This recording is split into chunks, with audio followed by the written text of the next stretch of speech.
Telangana voice news میں آپ سب کا استقبال ہے۔ آئیے نظر ڈالتے ہیں آج کے خبر نامے پر۔ مغربی بنگال کی وزیر اعلیٰ ممتا بنرجی نے بدھ کے روز یوکرین کی گولہ باری میں ایک ہندوستانی طالب علم کی ہلاکت کے لیے مرکز پر تنقید کی اور اسے حکومت کی لاپرواہی قرار دیا۔ غفلت جرم یہ سب کرنے کے لیے 1-2 فون کالز لگتی ہیں، سیاسی جلسوں میں کتنا وقت لگے گا، انہوں نے کہا۔ ممتا بنرجی نے کہا، میں نے یوکرین پر پی ایم مودی کی حمایت کی ہے، لیکن میرا ایک سوال ہے کہ اگر پی ایم کو اس طرح کی بات 3 مہینے پہلے معلوم تھی، ان ہندوستانی طلباء کو واپس کیوں نہیں لایا گیا؟ انہیں واپس لانا کسی بھی حکومت کی ذمہ داری ہے۔ اس سے قبل ترنمول کانگریس کے سربراہ نے روسی حملے کے بعد یوکرین سے ہندوستانی شہریوں کے انخلاء کے لیے وزیر اعظم نریندر مودی کو اپنا تعاون بڑھایا تھا۔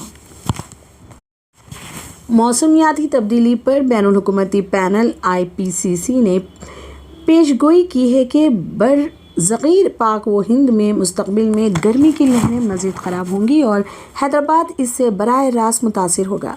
IPCC نے یہ بھی کہا کہ گرمی کی لہروں کے ساتھ مل کر شہری گرمی کے جزیرے کا اثر ان لوگوں کے لیے مہلک ہو سکتا ہے جن کے ساتھ بیماریاں ہیں اور بوڑھے بھی۔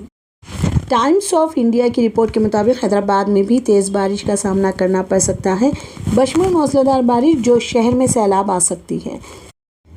مسٹر پرکاش نے کہا کہ اخراج اور دیگر آلودگیوں کو کم کرنے کے لیے لوگوں کو مل کر کام کرنا ہوگا۔ حالیہ دنوں میں لون ایپ قرض دہندوں کے ذریعے قرض کی وصولی کو ہراساں کرنے کا ایک اور کیس درج کیا گیا ہے۔ حیدرآباد کے ایک شخص نے فائنانس کمپنی کے ایجنٹ کے خلاف شکایت درج کروائی کیونکہ اس نے اسے ریپسٹ کے طور پر جھوٹا قرار دیا۔ حیدرآباد کے رہائشی متاثرہ نے اس ماہ کے شروع میں سینٹرل کرائم اسٹیشن میں شکایت درج کرائی تھی، جس میں دعویٰ کیا گیا تھا کہ اس نے چند سال قبل ایک موبائل ایپ کے ذریعے قرض لیا تھا اور اسے واپس کر دیا تھا۔ ٹائمز آف انڈیا کے مطابق انہیں قرض کی وصولی کرنے والی ایجنسیوں کی طرف سے آج تک ہراساں کیا جا رہا ہے۔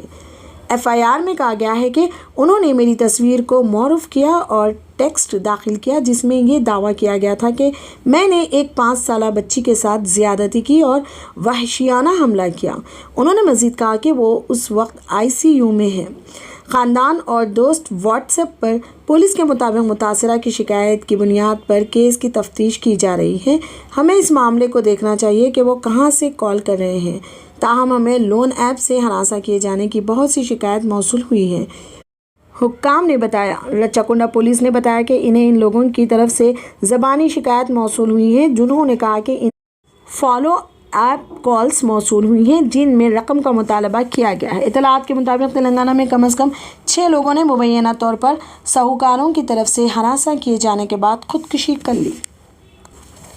ابراہیم پٹنم میں شہر کے 2 ریئل اسٹیٹ تاجروں سرینیواس ریڈی اور راگھویندر ریڈی کے دل دہلا دینے والے قتل کے پیچھے زمین کا تنازع ہو سکتا ہے۔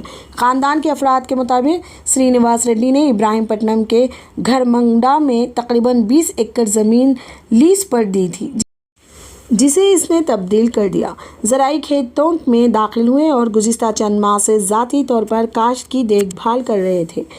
دوہرے قتل کیس کا مرکزی ملزم مٹا ریڈی نے جس کی زمین سرینیواس ریڈی کے منصوبے کے ساتھ ہے۔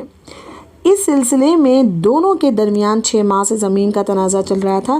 یہ بھی الزام تھا کہ ماٹا ریڈی نے سرینیواس کی کچھ زمین ہتھیا لی تھی اور تعمیراتی سرگرمیاں شروع کر دی تھی۔ پولیس کو شبہ ہے کہ زمین کا تنازع قتل کی وجہ بن سکتا ہے۔ میرپیٹ کا رہنے والا سرینیواس ریڈی 10 سال سے ریئل اسٹیٹ میں تھا اور رگھویندر ریڈی اس کا قریبی ساتھی تھا۔ خاندان کے ایک رکن نے کہا، سرینیواس ایک اچھے انسان تھے اور ان کا کوئی دشمن نہیں تھا۔ ہمیں اس قتل میں مٹا ریڈی کے کردار پر شبہ ہے۔ شہر میں آٹو رکشہ چلانے کا اہل کون ہے، اس پر تنازع منگل کو بھی جاری رہا۔ Greater Hyderabad municipal corporation GHMC حدود سے باہر رجسٹرڈ آٹو کے ڈرائیور ہار ماننے کو تیار نہیں ہیں۔ حیدرآباد سٹی ٹریفک پولیس کی جانب سے دیگر اضلاع کے آٹوز کو شہر کی سڑکوں پر چلنے کے خلاف انتباہ کرنے کے ایک ہفتے کے اندر ذرائع معاش کی جدوجہد نے ایک نئی شکل اختیار کر لی۔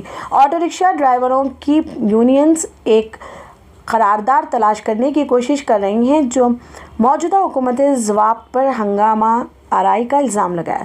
شہر کی حدود میں 1.2 لاکھ آٹو رکشہ CNG یا LPG پر چل رہے ہیں اور 40,000 ڈیزل والے، جبکہ تقریباً 5,000 آٹو رکشا CNG اور LPG ہیں جو GHMC حدود سے باہر رجسٹرڈ ہیں۔ شہر میں رجسٹرڈ لوگوں کو ڈیزل آٹو ڈرائیوروں کے ساتھ کوئی مسئلہ نہیں ہے کیونکہ انہیں شہر کے اندر اور باہر کے علاقوں میں کام کرنے کی اجازت نہیں ہے۔ تاہم اضلاع میں رجسٹرڈ CNG LPG آٹوز نے مقامی آٹوز کے لیے ایک چیلنج کھڑا کر دیا ہے۔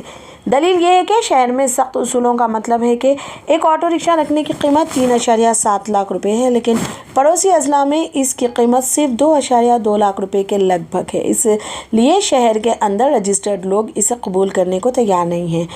تلنگانہ AITUC کے جنرل سیکریٹری B وینکٹیشم نے کہا، شہر میں نئے آٹوز کی لاگت ایک انٹری لیول کار کے برابر ہے۔ ٹریفک پولیس کی وارننگ کے بعد پولیس نے گاڑیوں کو ضبط کرنے جیسی کارروائی شروع کر دی۔ پیر کو خیرتآباد میں RTA ہیڈ آفس کے قریب احتجاجی مظاہرہ کیا گیا۔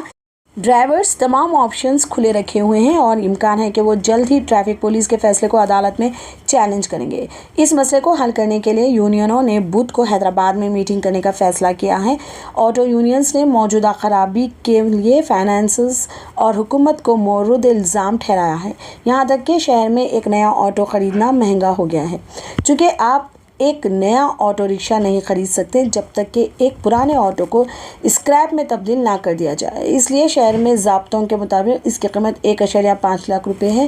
اس لیے جو لوگ اسکریپ شدہ گاڑیاں فراہم کرتے ہیں وہ بھاری رقم وصول کر رہے ہیں اور تمام کارروائیوں کے بعد اس کی قیمت ادا کرنا پڑتی ہے، تقریباً ایک بالکل نئی گاڑی کے برابر۔ چونکہ یہ آلودگی پر قابو پانے کا معاملہ ہے، اس لیے حکام کو اصولوں میں نرمی کرنی چاہیے اور کم از کم نئے CNG آٹوز کو پرانی گاڑی کو ختم کرنے کی ضرورت کے بغیر اجازت دینا چاہیے۔ ریاست بھر میں ان گاڑیوں کے لین دین میں ملوث ہے، ایک اور یونین لیڈر نے کہا۔ تلنگانہ ٹریفک پولیس کے چالان پر رعایت دینے کے ایک بار کے موقع کو منگل کے روز پہلے دن بے مثال رد عمل ملا ہے۔ حیرت انگیز طور پر ہر منٹ میں 800 سے 1000 چالان کلیئر کیے گئے اور ایک ہی دن میں 5.5 کروڑ روپے کی رقم اکٹھی کی گئی۔